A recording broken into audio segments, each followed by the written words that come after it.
عبادت کی شروعات کریں تو کس چیز سے شروعات کریں؟ تو میں سب سے پہلے تو یہی عرض کروں گا کہ اگر کوئی آج کی رات میں جاگ کر کے عبادت کرنا چاہے تو نفل عبادت کے بجائے اگر اس کے ذمہ کوئی فرض باقی ہے تو پہلے اپنے فرض کو ادا کرے، یعنی بالغ ہونے کے بعد میں اگر اس سے نماز قضا ہوئی ہے تو پہلے ان قضا نمازوں کو ادا کرے۔ ہاں اگر اس کے ذمے کوئی قضا نماز نہیں ہے تب پھر وہ نفل نماز کو ادا کرے اور نفل نماز کی برکتوں کو لوٹے، جیسا کہ فرمایا گیا کہ آج کی رات میں اگر کوئی قیام کرے گا اور عبادت کرے گا، نمازیں ادا کرے گا تو اللہ تبارک و تعالی اسے جہنم سے بری فرما دے گا۔ تو یہ اسی کے لیے ہے جس کے ذمے کوئی قضا نماز باقی نہ ہو۔ ہم میں بہت سارے لوگ ایسے ہیں جن کے ذمے قضا نمازیں باقی ہیں۔ اگر قضا نمازیں باقی ہیں تو آؤ سب سے پہلے ہم اللہ کی بارگاہ میں توبہ کرتے ہیں، اے اللہ جو ہماری نمازیں قضا ہوئی ہیں معاف فرما، اور ہم صدق دل سے عہد کرتے ہیں ان قضا نمازوں کو ادا کریں گے۔ آج کی رات میں آپ شروعات کر دیں قضا نمازوں کو ادا کرنے سے، اس کے بعد میں تھوڑی تھوڑی کر کے ادا کرتے رہیں۔ قضا نماز کو اگر زیادہ ہوں تو ادا کرنے کا بڑا آسان طریقہ ہے۔ ایک دن کے اندر 20 رکعتیں قضا پڑھی جاتی ہیں، 2 فجر میں، 4 ظہر کی، 4 عصر کی، 3 مغرب کی اور 4 عشاء کی اور 3 وتر ملا کر کل 20 رکعت پڑھی جاتی ہے، اور ادا کرنے کی نیت بھی بڑی آسان ہے۔ سب سے پہلے نیت یوں کرے، نیت کی میں نے سب سے پہلی جو میری فجر کی قضا ہوئی بندگی اللہ تعالیٰ کے لیے، رخ میرا کعبہ شریف کی طرف۔ اس کے بعد میں جب نیت کرے گا تب بھی یہی کہے گا نیت کی جو میں نے سب سے پہلے فجر کی نماز میری قضا ہوئی، یعنی ہر وقت یہی نیت کرے گا، کیونکہ اگر 1000 نمازیں باقی ہے آپ نے نیت کر لی سب سے پہلے جو میری فجر قضا ہے جب وہ ادا ہو گئی، اب اس کے بعد میں پھر آپ کہیں گے سب سے پہلے جو میری فجر قضا ہے، تو اس کے بعد میں جو سب سے پہلے والی ہے وہ ادا ہو جائے گی، پھر اس کے بعد میں جو سب سے پہلے والی ہے وہ ادا ہو جائے گی، ایک ایک کم ہوتی رہے گی، اور جو بچیں گی ان میں جو پہلی ہوگی وہ ادا ہوتی رہے گی۔ اب نیت کرنے کے بعد میں آپ نماز کو اگر آسانی سے پڑھنا چاہتے ہیں تو رکوع کے اندر سبحان ربی العظیم ایک ہی بار کہیں، سجدے میں سبحان ربی الاعلی ایک ہی بار کہیں، یعنی جب مکمل رکوع میں پہنچ جائیں تو سبحان ربی العظیم ختم کریں اور پھر اٹھ جائیں، سبحان ربی الاعلی مکمل ختم کر دیں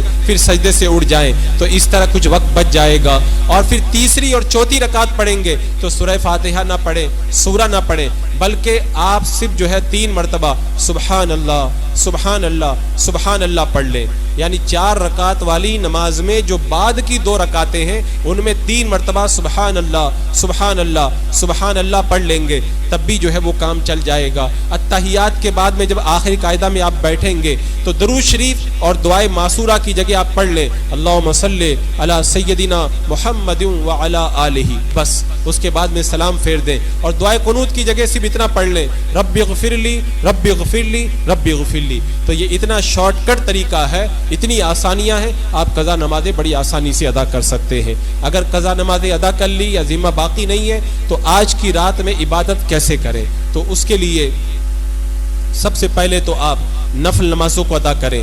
اگر نفل نمازوں کو ادا کر کے آپ تھک جائیں تو قرآن پاک کی تلاوت میں لگ جائیں، تلاوت قرآن سے آپ تھک جائیں تو پھر تسبیح اور ذکر کے اندر لگ جائیں، تسبیح اور ذکر سے اگر آپ تھک جائیں تو آنکھیں بند کر کے پھر اپنے دل پہ نظر کریں اور اپنے دل کے ذریعے اللہ اللہ کریں، یعنی جب آپ کی سانس باہر آئے تو اللہ کی آواز نکلے، اور جب سانس اندر جائے تو اللہ کی آواز نکلے، اور یا پھر جب سانس باہر آئے تو لا الہ، اور جب سانس اندر جائے تو الا اللہ۔ تو اس طرح آپ کو زیادہ محنت بھی نہیں کرنا پڑے گا، اور آپ دل کے ذریعے جو ہے وہ اللہ کا ذکر کرنے لگ جائیں، زبان سے بالکل آواز نہ آئے، اس سے بھی تھک جائیں تو تھوڑی دیر سو کر کے آپ آرام کر سکتے ہیں۔ اب اس کے بعد میں آج کی رات میں اگر آپ پڑھنا چاہیں تو کون کون سا ذکر آپ پڑھیں، تو اس کے لیے چند ذکر میں آپ کے سامنے رکھتا ہوں۔ ان اذکار کو اگر آج کی رات میں آپ پڑھیں گے تو انشاءاللہ اس کی برکتوں سے آپ مالا مال ہوں گے۔ سب سے پہلے جو سب سے افضل ذکر ہے وہ ہے لا الہ الا اللہ محمد الرسول اللہ، یہ سب سے افضل ذکر ہے، اس سے افضل ذکر کوئی نہیں۔ حدیث پاک میں موجود ہے کہ اگر 7 آسمان اور 7 زمین اگر ایک پلڑے میں میزان کے رکھ دیے جائیں اور دوسرے پلڑے میں یہ ایک کلمہ رکھ دیا جائے تو 7 آسمانوں اور زمین سے بھاری پڑ جائے گا۔ ایک روایت کے اندر موجود ہے کہ حضرت صفیہ رضی اللہ تعالی انہا یہ 4000 کھجور کی گٹلیاں لے کر کے بیٹھی ہوئی تھی اور ان پر تسبیح پڑھ رہی تھی. میرے آقا صلی اللہ تعالی علیہ وسلم کا گزر ہوا, پوچھا کہ تم کیا تسبیح پڑھ رہی ہو؟ عرض کی ہاں یا رسول اللہ میں تسبیح پڑھ رہی ہوں. میرے آقا نے فرمایا تم اتنی تسبیح پڑھ رہی ہو, میں تمہیں ایک تسبیح بتاتا ہوں, اگر تم وہ پڑھ لو گی تو یہ تمہاری تسبیح کے اوپر بھاری پڑ جائے گی.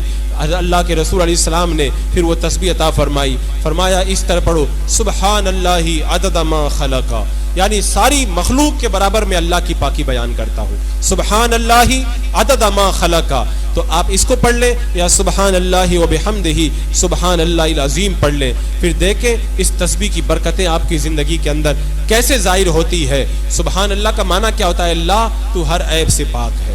تو بندہ جب اللہ کی پاکی بیان کرے گا اللہ تعالیٰ اسے کتنا اجر و ثواب عطا فرمائے گا اس کا اندازہ نہیں کیا جا سکتا. پھر ایک ذکر اور ہے لا حول ولا قوت الا باللہ العلی العظیم. یہ ذکر جنت کے خزانوں میں سے ایک خزانہ ہے, اور جو بندہ اس کو پڑھتا ہے اللہ تبارک و تعالیٰ اسے 70 بیماریوں سے شفا عطا فرماتا ہے, اور ان 70 میں سب سے ہلکی بیماری کا نام ہے ٹینشن اور فکر. یعنی جو بندہ اس کو پڑھتا ہے اللہ تعالیٰ اسے ٹینشن فری فرما دیتا ہے. تو یہ تسبیح اسے بھی آپ کثرت سے آج کی رات کے اندر پڑھیں, اور پھر اس کے بعد میں سب سے اہم چیز جو آج کی رات میں آپ کو پڑھنا ہے وہ ہے استغفر اللہ ربی من کل ذنب و اتوب الیہ. کثرت سے آج کی رات کے اندر آپ کو اللہ کی بارگاہ میں توبہ و استغفار کرنا ہے, اس لیے کہ ہمارے اوپر جو بھی مصیبتیں آتی ہیں, جو بھی بلائیں آتی ہیں اور جو بھی پریشانیاں آتی ہیں وہ ہمارے گناہوں کی وجہ سے آتی ہے. جب ہم اللہ کی بارگاہ میں توبہ کر لیں گے تو اللہ تبارک و تعالی ہمارے گناہوں کو جب معاف کرے گا تو ہماری پریشانیوں کو بھی اور ہماری بلاؤں اور آفتوں کو بھی دور فرما دے گا. کیونکہ فرمایا گیا وما اصابکم من مصیبت فبما کسبت ایدیکم, تمہارے اوپر جو بھی مصیبت آتی ہے تمہارے ہاتھوں کی کمائی ہے. یعنی تم نے جو بھی گناہ کیا ہے گناہوں کی وجہ سے تمہارے اوپر مصیبتیں ٹوٹ پڑتی ہیں, اور آج بھی ہم جن بلاؤں میں گرفتار ہیں اور مصیبتوں کی وجہ یہ گناہوں کی وجہ سے گرفتار ہیں. لہذا آج کی رات میں ہمیں کثرت سے اللہ کی بارگاہ میں توبہ کرنا ہے. اور ابھی جو میں نے حدیث پاک آپ کو بتائی کہ اللہ تعالیٰ آسمان دنیا پہ تجلی فرماتا اور فرماتا ہے کوئی میری بارگاہ میں مغفرت کرنے والا, اس کی توبہ کو میں قبول کروں, تو یہ تو اچھا موقع ہے. اللہ تعالیٰ خود ہی فرما رہا ہے میری بارگاہ میں آج توبہ کر لو, آج میں تمہارے گناہوں کو معاف کر دوں گا. تو یہ اچھا موقع ملا ہے. کثرت سے اللہ کی بارگاہ میں آپ حضرات جو ہے وہ توبہ استغفار بھی کریں. اس کے بعد میں ایک بہت بڑا وظیفہ درود پاک. میرے آقا صلی اللہ علیہ وسلم نے درود پاک کے بارے میں فرمایا تھا درود پاک پڑھ لو. ابی بن کعب سے فرمایا اللہ تمہارے سارے کام بنا دے گا, یعنی سارے کام بن جاتے ہیں درود پاک سے. ہو سکے تو 100 مرتبہ 200 مرتبہ یا 500 مرتبہ درود پاک کا بھی آپ کی آج کی رات میں آپ حضرات ورد فرمائیں, اور کثرت سے آپ حضرات جو ہے وہ آج کی رات کے اندر درود پاک بھی پڑھیں. اور خاص طور سے میں یہ بات کہوں گا کہ آج کی رات جو ملی ہے پتہ نہیں آئندہ سال ملے کہ نہ ملے. یہ جو حدیث پاک میں فرمایا گیا اللہ تبارک و تعالی آسمان دنیا پر سورج غروب ہونے کے بعد سے تجلی فرماتا ہے. تو اللہ تبارک و تعالی آج کی رات میں نہیں ہر رات میں تجلی فرماتا ہے, لیکن کب؟ تہجد کے وقت میں, وہ آدھی رات تہائی رات گزرنے کے بعد میں. لیکن اس وقت کون اٹھتا ہے؟ ہم سوئے رہتے ہیں, ہم عبادت رات میں اٹھ کر کے نہیں کر سکتے.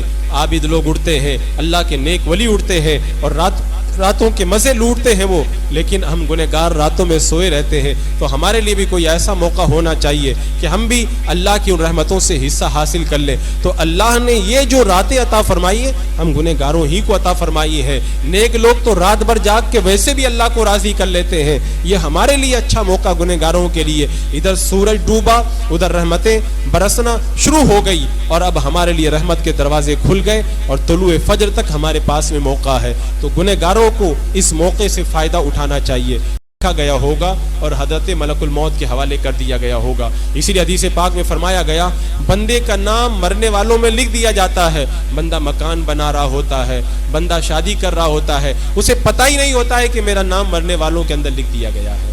تو ہمیں اس چیز کا احساس نہیں ہے, اور ضرور ہم میں سے کچھ لوگوں کا نام اس سال مرنے والوں میں لکھا جا رہا ہے. تو میں بھی یہی سمجھوں اور آپ بھی یہی سمجھیں, ہو سکتا ہے میرا ہی نام لکھا گیا ہو. اب آپ بتائیں اگر میرا نام یا آپ میں سے کسی کا نام اس سال مرنے والوں کے اندر لکھ دیا گیا ہو اور اسے ملک الموت کے حوالے کر دیا گیا ہو, اور آئندہ سال شب برات ہم کو ملنا نصیب اگر نہ ہو, اللہ نہ کرے آئندہ سال ہم شب برات کے اندر موجود نہ رہیں تو بتاؤ آئندہ شب برات کے اندر ہمیں کتنی حسرت ہوگی, اپنی قبر کے اندر ہم کتنی حسرت کا جو ہے وہ شکار ہوں گے, اور قبر میں ہماری کیا کیفیت ہوگی. جہاں تھوڑا آنکھیں بند کر کے تصور کر کے دیکھو, بند قبر ہے, شب برات ہے, لوگ مسجدوں میں عبادت کر رہے ہیں, ہم اپنی قبر کے اندر بند ہیں اور انتظار کر رہے ہیں کوئی آ کے فاتحہ پڑھ دے, کوئی آ کے ایصال ثواب کر دے.